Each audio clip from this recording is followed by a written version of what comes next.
Les États-Unis ont déjà dépensé près de 280 milliards de dollars pour attaquer l'Iran dans le cadre de la guerre contre l'Iran. Et pourtant, le gouvernement des États-Unis est insolvable.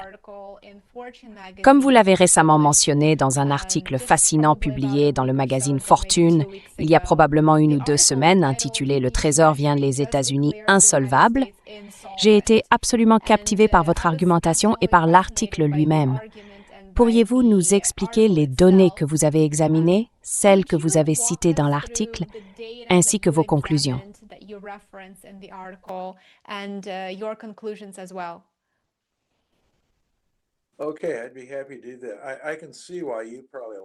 D'accord, je serais ravi de faire cela. Je comprends pourquoi ça te plaît étant expert comptable. Oui, on peut vraiment plonger dans le bilan et dans les détails. J'ai coécrit cela avec un bon ami et collègue à moi, Dave Walker, qui était le contrôleur général des États-Unis. Nous avons uni nos forces pour examiner les états financiers lorsqu'ils sont publiés d'ailleurs. Le gouvernement américain produit chaque année ses états financiers. Donc, si tu les regardes, eh bien, voyons d'abord le budget lui-même avant d'aborder les éléments hors budget. Le budget lui-même fait apparaître des actifs d'environ 6,1 billions de dollars et des passifs d'environ 48 billions de dollars.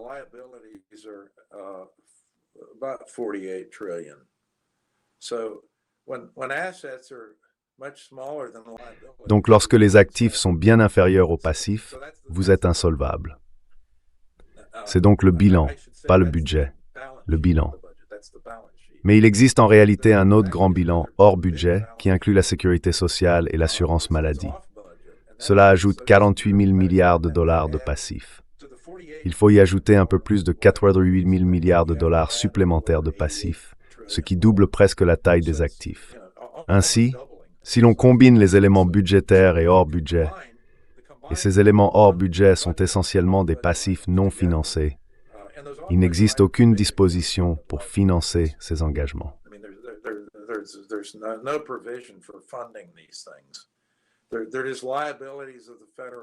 Ce ne sont que des passifs du gouvernement fédéral. Le gouvernement fédéral promet de payer, et si ces engagements ne sont pas financés, mais qu'il promet de payer et qu'il honore effectivement ces paiements, qu'est-ce que cela signifie? Cela signifie que soit les impôts devront augmenter, des impôts directs pour les financer, soit il y aura un impôt par l'inflation pour réduire la valeur réelle de ces dettes. Dans tous les cas, quelqu'un, tôt ou tard, va se retrouver avec une sacrée facture, déjà 88 000 milliards de dollars, et ça continue de grimper. En résumé, si tu combines les budgets LENA, tu obtiens 6,1 billions de dollars d'actifs et 136 billions de dollars de passifs. C'est de l'insolvabilité.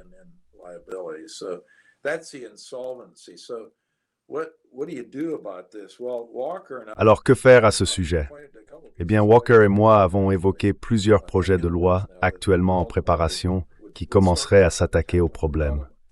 L'un d'eux viserait à créer une commission budgétaire, et il existe un projet de loi à cet effet, le HR 49, pour ceux qui voudraient le consulter. Il est coparrainé par Bill Huizenga et Scott Peters. Huizenga est un républicain du Michigan et Peters est un démocrate. Je crois qu'il y a plus de 40 co-signataires. Alors, que ferait cette commission? Eh bien, elle commencerait à mettre en lumière le problème dont nous parlons et à réfléchir à la manière d'y remédier. C'est, disons, la solution à court terme au problème d'insolvabilité que je viens de décrire.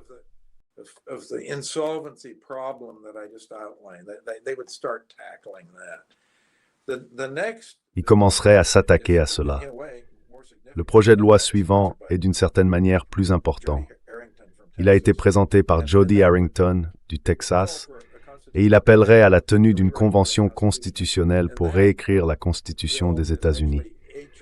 En réalité, ce n'est pas un projet de loi, mais une résolution du Congrès, la résolution de la Chambre numéro 15. Si elle était mise en œuvre, elle obligerait le Congrès à faire ce qu'il est déjà tenu de faire. Depuis 1969, les 2/3 des États ont proposé la tenue d'une convention constitutionnelle limitée visant à restreindre les politiciens afin qu'ils ne puissent pas se livrer au type d'activités qui nous ont rendus insolvables.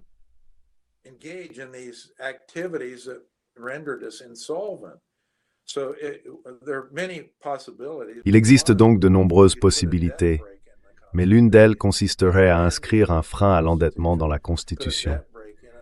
Il s'agirait de modifier la Constitution américaine et d'y inclure un frein à l'endettement semblable à celui adopté en Suisse en 2001. Les Suisses stipulent que les dépenses publiques ne peuvent pas augmenter plus rapidement que le taux de croissance de l'économie. Ce faisant, le gouvernement ne peut pas évincer le secteur privé. Il pourrait se réduire, mais il ne pourrait pas devenir plus important en proportion du PIB qu'il ne l'est actuellement. Voilà pour un premier aspect. Le second serait que sur l'ensemble du cycle économique, le budget devrait être équilibré. Ce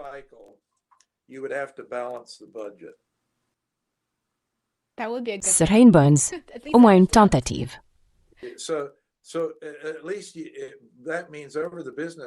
Donc au moins cela signifie qu'au cours du cycle économique, on ne pourrait pas continuer à creuser la dette, car le déficit devrait être amené à zéro. Il faudrait équilibrer les recettes et les dépenses ne pourraient pas croître plus vite que l'économie elle-même.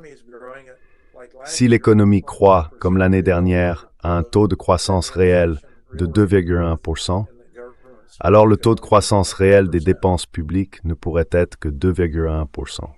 C'est bien plus que cela aujourd'hui d'ailleurs, plus du double. Cela signifie donc que le gouvernement est en expansion. Cela signifie que Trump, bien sûr, qui n'a aucun intérêt pour la rigueur budgétaire, s'accroche à ce que j'appelle la folie budgétaire. Et cette folie budgétaire, c'est que notre déficit dépasse 6% du PIB, un chiffre très élevé.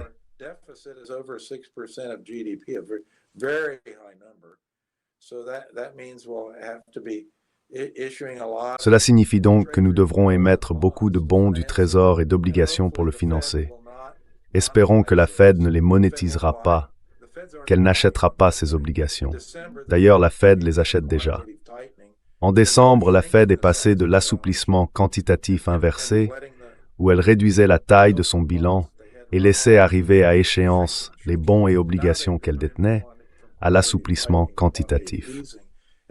Depuis décembre, elle a en réalité acheté pour plus de 40 milliards de dollars de titres, principalement des bons du Trésor à court terme.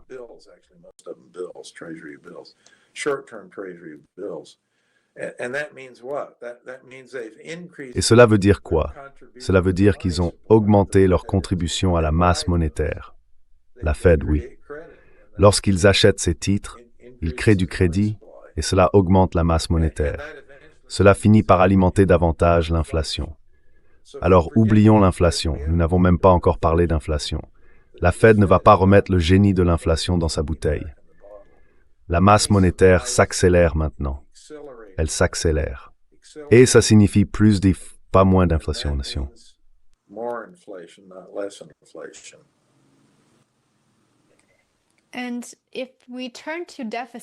Et si nous abordons rapidement la question du déficit, j'ai récemment lu que selon les données du début de l'année 2026, le déficit budgétaire fédéral des États-Unis devrait atteindre environ 1,9 billion de dollars pour l'exercice fiscal, avec déjà un déficit de 1 billion enregistré à la fin février 2026. Dr. Hank, à partir de quel moment un déficit important et croissant devient-il une crise plutôt qu'une situation gérable?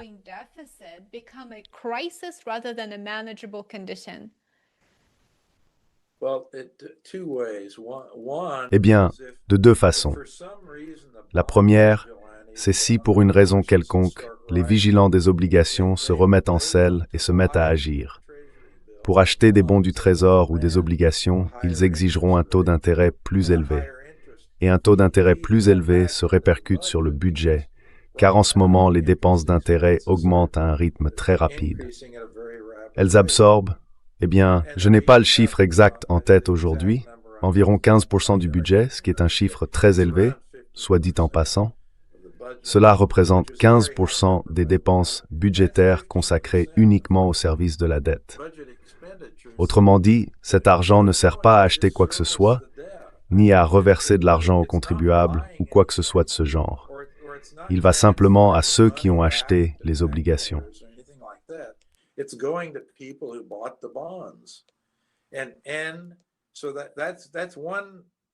Et donc, c'est un des canaux qui pourrait provoquer une crise. Car si les taux d'intérêt augmentent, cela ne se répercute pas seulement sur le budget fédéral, ce qui signifie qu'en gros, il y a moins d'argent dépensé pour des biens et services réels par le gouvernement fédéral ou transféré d'un contribuable à un autre. C'est simplement de l'argent qui part, de l'argent qui disparaît en quelque sorte dans un trou noir. Voilà pour un aspect. Un autre aspect, c'est si nous nous retrouvons dans une situation comme celle que nous avons connue avec le Covid. Souvenez-vous, nous avons eu les confinements, l'économie a été mise à l'arrêt, et les recettes de l'État ont diminué, mais en même temps les dépenses ont augmenté, et nous avons eu un déficit monstrueux. Et ce qui s'est passé, c'est que plus de 90% de ce déficit monstrueux a été financé par quoi?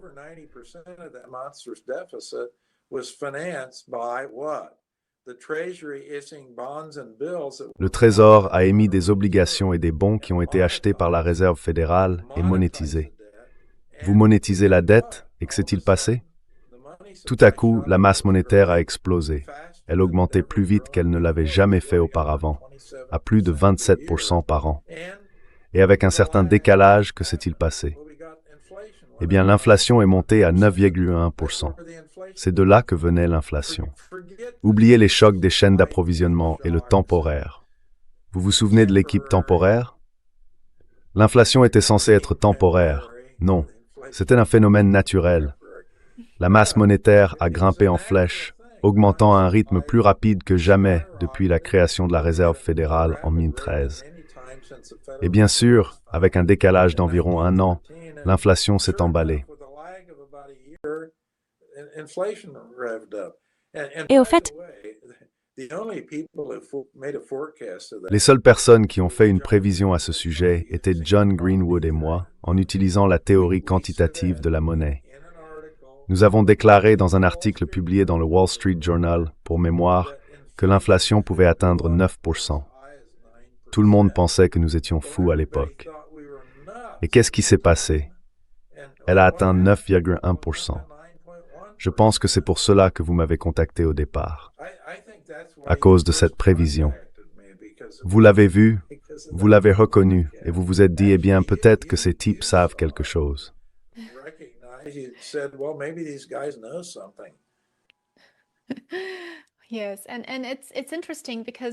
Oui, et c'est intéressant car il se passe actuellement tellement de choses dans l'économie américaine qui sont, en quelque sorte, des signaux d'alerte.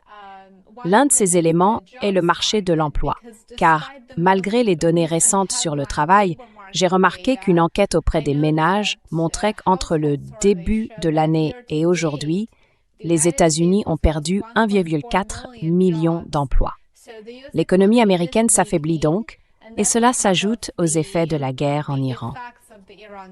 Et maintenant, avec la hausse des coûts de l'énergie, on peut dire qu'il est probable que nous soyons sur la voie d'une stagflation à part entière. La Réserve fédérale se retrouve désormais coincée entre la lutte contre l'inflation, puisque, comme vous l'avez dit, il est impossible de remettre le génie dans la bouteille, et le soutien à la croissance économique. Comment cette situation complique-t-elle les décisions des banques centrales comme la Réserve fédérale et peut-être d'autres banques mondiales? Prenons l'exemple de l'Union européenne.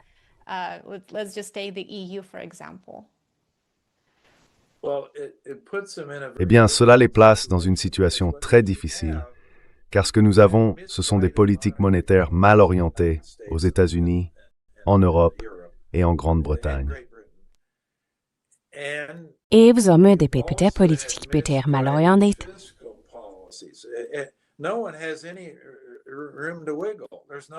Personne n'a la moindre marge de manœuvre. Il n'y a plus de marge de manœuvre du tout. Tout le monde accumule d'énormes déficits et affiche des niveaux d'endettement très élevés. Du côté de la politique monétaire, on essaye de ramener l'inflation vers l'objectif, mais elle reste au-dessus de celui-ci. Voilà donc la situation avant même le début de la guerre. Et la guerre, pour employer un peu de jargon, mais les gens comprendront, fait quoi? Elle impose un choc négatif exogène massif au système. Et le système était déjà très fragile. Le volet budgétaire n'est pas correct. Le volet monétaire n'est pas correct. Le volet tarifaire et commercial n'est pas correct. Rien n'est correct. Et puis aux États-Unis, la plus grande économie du monde et la plus puissante des grandes puissances, on a cette incertitude de régime. Non seulement rien n'est correct, mais à la règle monétaire budgétaire standard ne l'est pas. The standard monetary fiscal, it's not correct. It's off balance. And then all of a sudden, you've also got C'est déséquilibré. Et puis tout à coup, il y a aussi cette incertitude liée au régime qui l'entoure. Donc vous avez la plus grande économie qui vacille sur une jambe, et ensuite vous déclenchez une grande guerre. C'est de la pure folie. Et d'ailleurs, nous ne savons pas quelle sera la prochaine folie à sortir de la boîte, parce que cette histoire de cessez-le-feu dont nous avons parlé, je pense qu'elle est très fragile, au mieux. Au mieux, très fragile. Et le facteur de déstabilisation sera Israël. Israël veut que cette guerre continue, et ils tenteront toutes sortes d'opérations sous faux drapeaux, qui seront très difficiles à détecter d'ailleurs, parce que la censure en Israël est presque totale.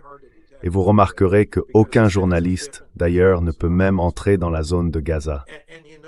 Et quand je pense aux journalistes, la seule chose dans laquelle Israël est plutôt doué, ce sont les assassinats.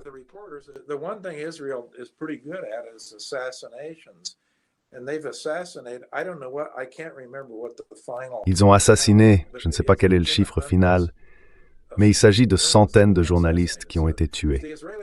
Donc si les Israéliens n'aiment pas ce que vous rapportez, boum! Tous les reportages que vous voyez du Moyen-Orient viennent de Jérusalem ou de Tel Aviv.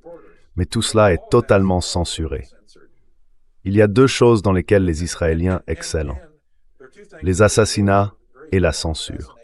Il s'avère que le glorieux Mossad, qui est censé tout savoir et ne jamais se tromper, a commis une grosse erreur en Iran.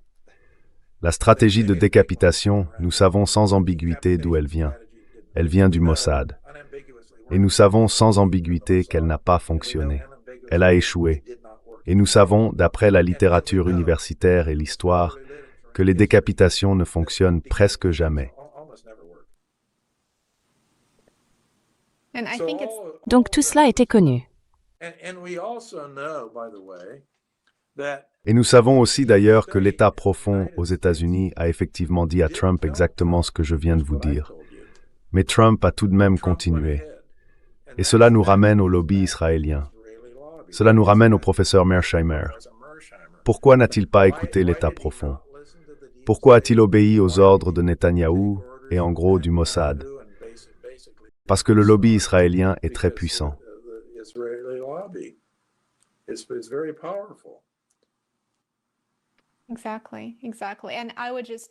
Exactement, exactement.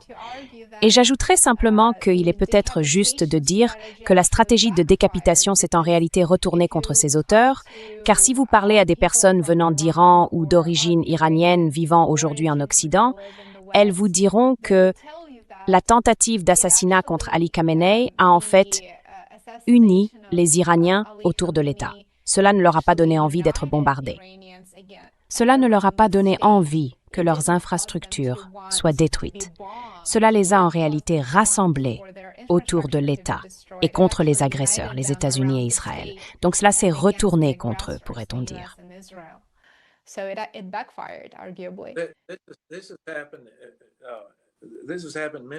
Cela s'est produit de nombreuses fois dans l'histoire perse, dans l'histoire iranienne, dans la culture perse.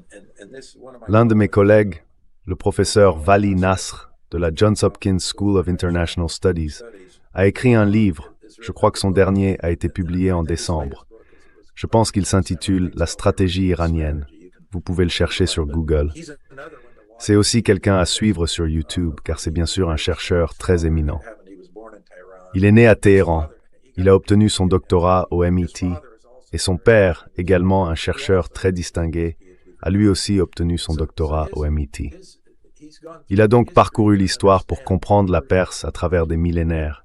Mais plus récemment, disons depuis 1500, La Perse a toujours été dans une position défensive, d'une certaine manière, parce que premièrement, ils ne sont pas arabes. In a way, because number one, they are not Arabs. They're not Arabs, but they're surrounded by Arabs. So you've Ils ne had sont the pas Arab, arabes, mais ils sont entourés d'arabes. shall we say, Donc, challengers. ils ont eu les Arabes, disons, comme adversaires. Russia challenging them. C'est une chose. Ils ont eu la Russie qui les a défiés, ils ont eu la Grande-Bretagne qui les a défiés, ils ont eu les États-Unis qui les ont défiés, ils ont eu Israël qui les a défiés. Toujours ces défis, mais ils persistent grâce à cet effet de ralliement autour du drapeau. When they're attacked, Lorsqu'ils sont attaqués et que d'autres essaient de les détruire, que font-ils? what do? They rally Ils se rassemblent autour du drapeau.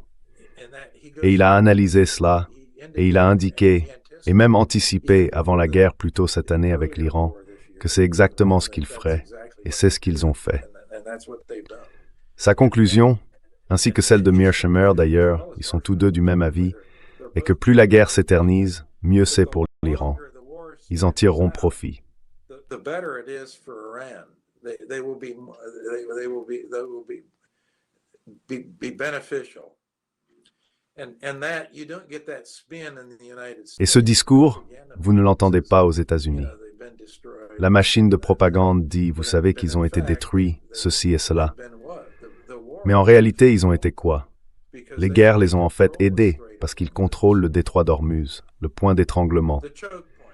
Il y a 8 points d'étranglement dans le monde, et l'un d'eux se trouve être le détroit d'Ormuz. Ils le contrôlent. Et l'autre, c'est le détroit qui mène à la mer Rouge, et qu'ils contrôlent, les Houthis. Vous avez raison. Exactement. Donc ces deux détroits, s'ils étaient réellement fermés, nous aurions pratiquement une catastrophe dans l'économie mondiale. Gardez cela à l'esprit. Et finalement, quelqu'un a apparemment dit à Trump qu'il allait détruire l'économie mondiale si cette situation continuait. Maintenant, il présentera cela comme « Nous avons tout gagné, j'ai obtenu tout ce que je voulais, c'était magnifique », et ainsi de suite. Mais tout ce que nous avons, eh bien, nous avons beaucoup de points négatifs aux États-Unis. We have a lot of negatives in the United States. We have the financial negative that you talked about. We have an economic. Nous avons le désavantage financier dont vous avez parlé, nous avons un désavantage économique, nous avons un désavantage politique et un énorme préjudice réputationnel, car la Chine en sortira gagnante, la Russie en sortira gagnante, les BRICS en sortiront gagnants, le Sud global en sortira gagnant. Tout le monde se détourne des États-Unis. En fait, il a été annoncé plus tôt cette semaine que les Français avaient finalisé le retrait de tout leur or des États-Unis. Ce changement de cap est l'un des nombreux signes symptomatiques de ce qui se passe. On ne peut pas totalement se détourner, d'ailleurs, pour être clair. La plus grande puissance du monde reste les États-Unis. Il est impossible d'opérer un pivot à 100%, mais à la marge, on peut s'en éloigner. Et cela sera très dommageable pour les États-Unis, à mon avis, à long terme. Le coût à long terme de ces tarifs douaniers et de la guerre contre l'Iran sera très important.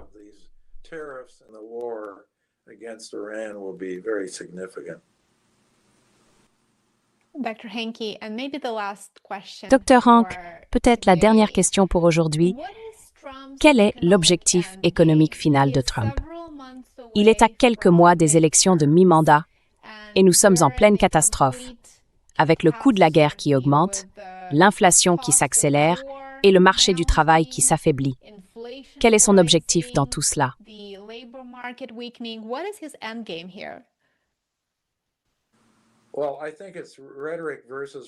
Eh bien, je pense que c'est de la rhétorique contre la réalité. Nous verrons si sa rhétorique est suffisamment puissante pour convaincre les gens que l'économie est en plein essor et qu'il rend à nouveau l'Amérique grande. Maintenant, si vous regardez les chiffres économiques que j'ai mentionnés au début de notre entretien, ce n'est pas vrai. Ce n'est tout simplement pas exact sur le plan factuel. Voilà la fin de l'histoire.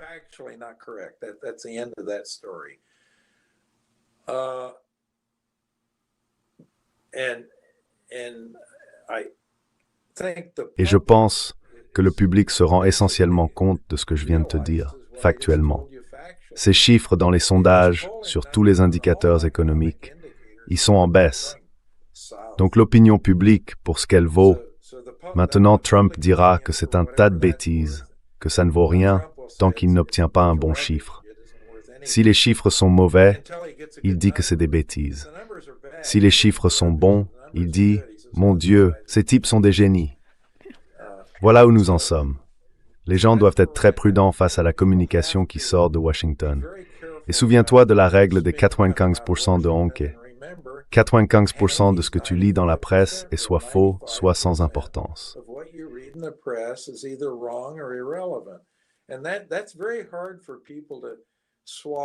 Et c'est très difficile pour les gens d'accepter et de s'y faire. Voyez d'ailleurs, c'est exactement de cela qu'on parle.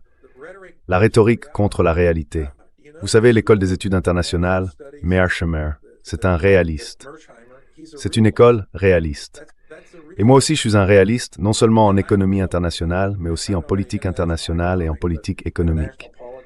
Il faut regarder les faits et voir ce qu'ils disent. Essayez de comprendre ce qui s'est passé dans le passé et comment cela se relie à aujourd'hui, aux chiffres et à tout le reste. Donc, comme on dit, il faut savoir relier les points.